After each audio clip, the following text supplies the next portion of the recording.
우리는 지금 아직도 유엔 해양법 협약이나 다자간 항행의 자유협정에 적힌 화려한 문구를 순진하게 믿는 사람들이 남아있는 시대에 살고 있습니다. 그러나 인도양과 걸프 지역에서 벌어지고 있는 잔혹한 지정학적 현실을 똑바로 바라봐야 합니다. 미국 중부사령부가 이란에 대한 전면 봉쇄를 명령한 순간 그들은 학문적 몽상가들이 애써 외면해 온 하나의 진실을 공식적으로 선언했습니다. 국제법은 그것을 지켜줄 만큼 강한 총구가 없다면 한 장의 쓸모없는 종이에 불과하다는 사실입니다. 세계가 오랫동안 누려온 이른바 항행의 자유는 하늘에서 떨어진 선물이 아니었습니다. 또한 국가들 사이의 선의가 만들어낸 결과도 아니었습니다. 그것은 1945년 이후 미국 해군의 절대적인 힘으로 세워진 질서였습니다. 낡은 질서가 무너지고 이란과 같은 국가들이 경제적 강압과 무력 위협으로 체제를 흔들기 시작하는 순간 미국은 자신의 통제권을 행사하기 위해 어느 위원회의 허락도 구할 필요가 없습니다. 해상 봉쇄를 통한 경제 폭격 작전의 전개는 불멸의 강대국 이론을 보여주는 대표적인 사례입니다. 왜 즉각적인 지상 침공이 아니라 해상 봉쇄인가? 그 이유는 고도의 전략적 사고에서 에너지와 상품의 흐름을 통제하는 것이 가장 치명적이고 가장 비용이 적게 들며 동시에 가장 파괴적인 효과를 가져오는 공격이기 때문입니다. 미국은 지금 바다를 목을 조르는 도구로 사용하고 있습니다. 미국이 약해지고 있다거나 중동에서 철수하고 있다고 믿는 사람들은 인도양 상공을 가득 메운 F-18E 슈퍼호넷 전투기를 똑바로 봐야 합니다. 이것은 철수가 아닙니다. 이것은 패권의 재정의입니다. 2026년의 세계 질서는 잉크로 쓰이지 않을 것입니다. 그것은 토마호크 미사일의 사거리와 빈틈없는 항공모함 전단의 봉쇄 능력으로 쓰일 것입니다. 아직도 중립을 꿈꾸거나 이란과의 종이 조약에 기대는 국가들은 곧 깨닫게 될 것입니다. 이 권력의 게임에서는 바다를 지배하는 편에 서거나 무너져 내리는 낡은 질서와 함께 산산이 부서지게 될 뿐이라는 사실을 말입니다. 이제 테헤란의 공허한 선전이 아니라 실제 군사적 관점에서 분석해봅시다. 요세스 에이브러햄 링컨과 같은 항공모함 타격단은 단순한 군함 집단이 아닙니다. 그것은 중견 국가 전체 군대의 활력과 맞먹거나 그 이상일 수도 있는 거대한 권력 실체입니다. 이 초대형 항공모함이 이란 근해에 접근할 때 그것은 정밀한 군사수술이라는 분명한 메시지를 함께 실어 나릅니다. 이란 군부는 비대칭 전쟁 전술과 수천 척의 자살 고속정, 촘촘한 길의 지대에 대해 끊임없이 자랑해왔습니다. 그러나 그것은 20세기의 사고방식이 21세기의 기술과 맞서려는 것에 불과합니다. 요세스 에이브러햄 링컨의 비행 갑판에서 출격하는 F-18E 슈퍼호넷 전투기들은 세계 최첨단 전자전 체계의 지원을 받아 이란 조종사들이 무슨 일이 벌어지는지 깨닫기도 전에 상대의 레이더와 방공망 전체를 무력화할 수 있습니다. 우리는 사담 후세인 시절부터 그리고 최근 이란 고위 지도부 제거 작전들에 이르기까지 이 시나리오가 반복되는 것을 이미 보아왔습니다. 미국은 숫자로 싸우지 않습니다. 미국은 정보 우위와 거의 오차가 없는 절대적 정밀성으로 싸웁니다. 이번 봉쇄의 본질은 단순히 석유 수송을 차단하는 데 그치지 않습니다. 그것은 이란의 지배 엘리트와 혁명 수비대에 보내는 메시지입니다. 우리는 당신들이 어디 있는지 알고 있고 무엇을 하고 있는지도 알고 있으며 당신들이 언제 사라질지를 결정할 권한도 가지고 있다는 메시지입니다. 미국과 같은 불멸의 강대국이 봉쇄를 위반하는 모든 상선에 발포하라고 명령한 순간 그것은 생사여탈권의 선언과 같습니다. 이란은 순항미사일 위협을 쏟아낼 수 있습니다. 그러나 미국 구축함에 탑재된 이지스 체계는 동시에 수백 개의 목표물을 요격하도록 설계되어 있다는 사실을 잊어서는 안 됩니다. 요세스 에이브러햄 링컨이 해상에 머무는 매 시간은 테헤란 체제가 생명력을 빨려나가는 시간과도 같습니다. 석유 수입이 사라지고 상품 유통이 막히면 미국 보병이 총알 한 발 쏘기 전에 이란 경제는 내부에서부터 붕괴할 것입니다. 이것이 미국의 최고 수준 전쟁 예술입니다. 실질적인 힘을 사용해 상대에게 복종과 완전한 멸망 사이의 선택만 남겨두는 것입니다. 테헤란은 과연 몇 척의 고속정으로 미국의 절대 권력 상징에 맞서 정권 전체의 운명을 걸 수 있을까요? 그 대답은 미국의 총구 앞에 선 이란 미사일 저장고의 섬뜩한 침묵 속에 이미 들어 있습니다. 이제 테헤란이 호르무즈 해협에 세운 이른바 통행료 징수소를 봅시다. 선박 한 척당 $100만 라고요. 이것은 자존심 있는 강대국의 행동이 아닙니다. 이것은 완전한 파산 직전에 선 정권이 내지르는 절망의 비명입니다. 지정학의 역사에서 한 국가가 국제해상 교통로에서 무장한 해적 집단처럼 행동하기 시작하면 그것은 내부 역량의 고갈과 정통 국가 권력의 붕괴를 보여주는 가장 분명한 신호입니다. 그들은 더 이상 세계 경제에 정당하게 참여할 능력이 없으니 결국 전 세계를 상대로 갈취해 나선 것입니다.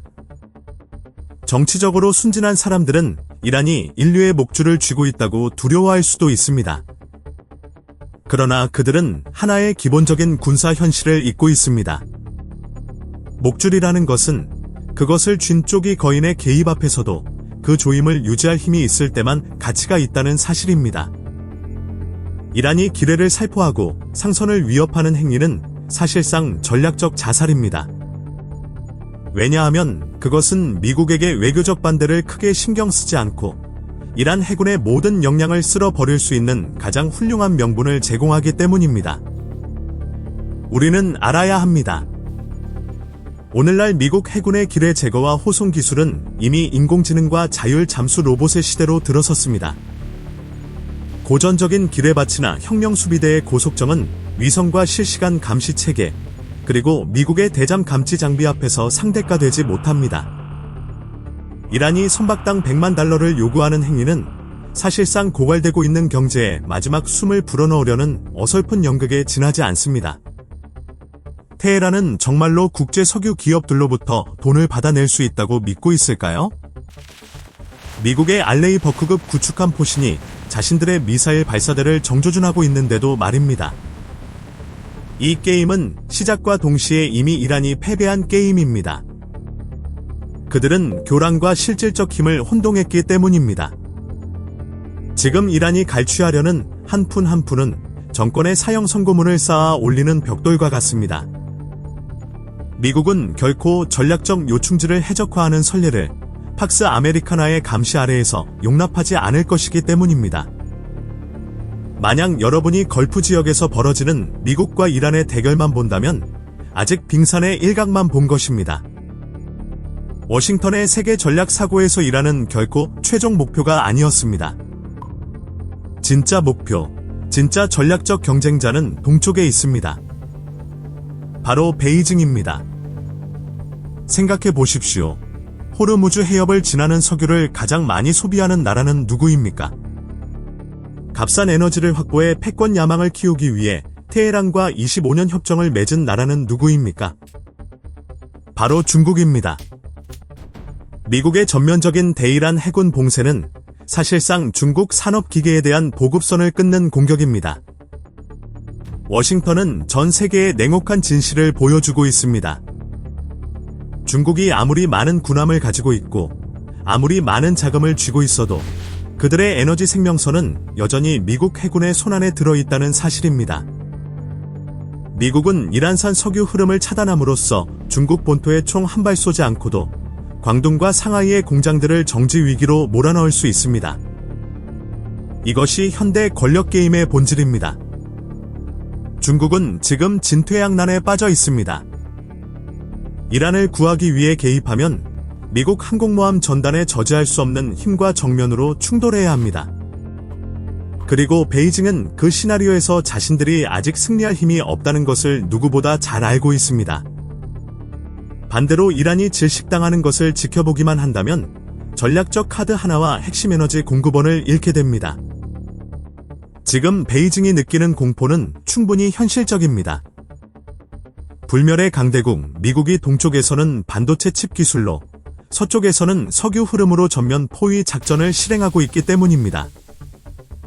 우리는 중국이 미국에 도전할 수 있다고 믿게 만든 다극세계 환상이 무너지는 장면을 보고 있습니다.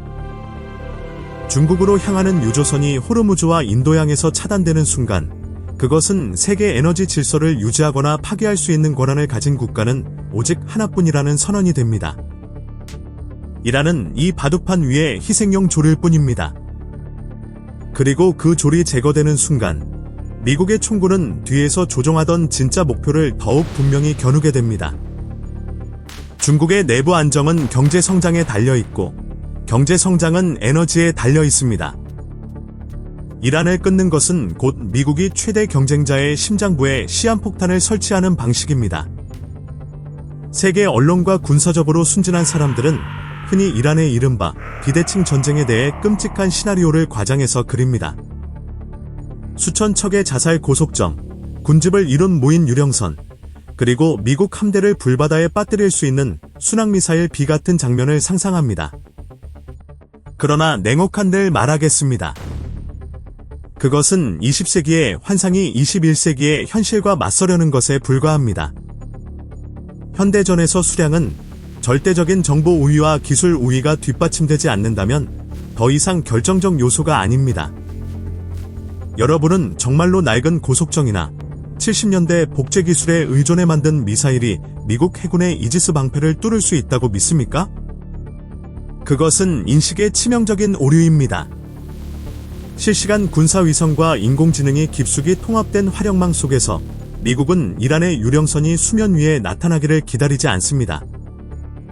그들은 그것들이 조선소나 해안 지하 경납고에 있을 때부터 이미 식별하고 분류하고 제거 목표로 입력해둡니다. 이란의 이른바 군집 전술은 미국의 정밀 무기 체계에겐 단지 사격훈련 표적이 될 뿐입니다. 오늘날 미국 무기의 원형공 산오차는 거의 0에 가깝고 전자전 체계는 이란의 지휘, 통제망 전체를 몇 초 만에 쓸모없는 고철 더미로 바꿀 수 있습니다. 역사를 보십시오. 사담 후세인도 병력이 많았고 카다피도 자신의 화력을 신뢰했습니다. 그러나 그들의 결말은 어떠했습니까? 세대를 뛰어넘는 기술을 가진 불멸의 강대국과 맞서는 순간 낡은 방식의 저항은 단지 더 시끄럽게 자살하는 방법일 뿐입니다. 이란은 애초에 이길 수 있는 카드가 한 장도 없는 게임을 하고 있습니다. 그들이 비대칭 무기를 과시하려 들수록 오히려 전략적 무능과 붕괴하는 체제의 약점만 더 드러날 뿐입니다.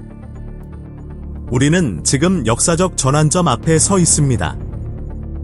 타협과 가짜 다자주의의 낡은 세계 질서는 쓸려나가고 그 자리를 실질적 힘의 질서가 대신하고 있습니다.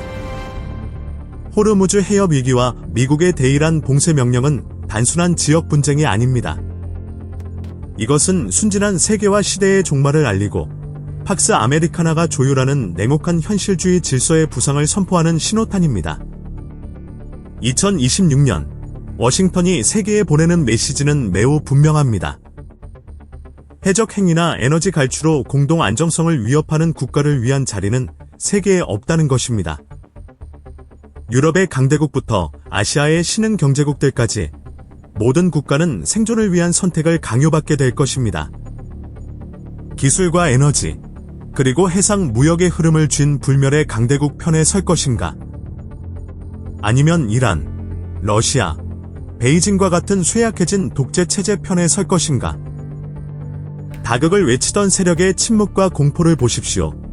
미국이 이란의 숨통을 조를 때 중국은 함대를 보내 구하러 올 수 있습니까? 러시아는 군사적으로 개입할 수 있습니까? 대답은 아니오입니다. 미국의 정밀 활력과 금융 지배력이 여전히 절대적인 세계에서 그 어떤 개입도 스스로 파멸하는 길이라는 것을 그들 스스로 알고 있기 때문입니다. 지금 이란의 운명은 전략 현실의 흐름을 거슬러도 살아남을 수 있다고 믿는 모든 국가의 미래를 비추는 거울입니다. 테헤란 체제가 무너진다면 그것은 세계 질서를 재편하는 도미노의 첫 번째 조각이 될 것입니다. 새로운 질서는 공허한 약속 위에 세워지지 않습니다. 그것은 부정할 수 없는 힘에 대한 복종 위에 세워질 것입니다.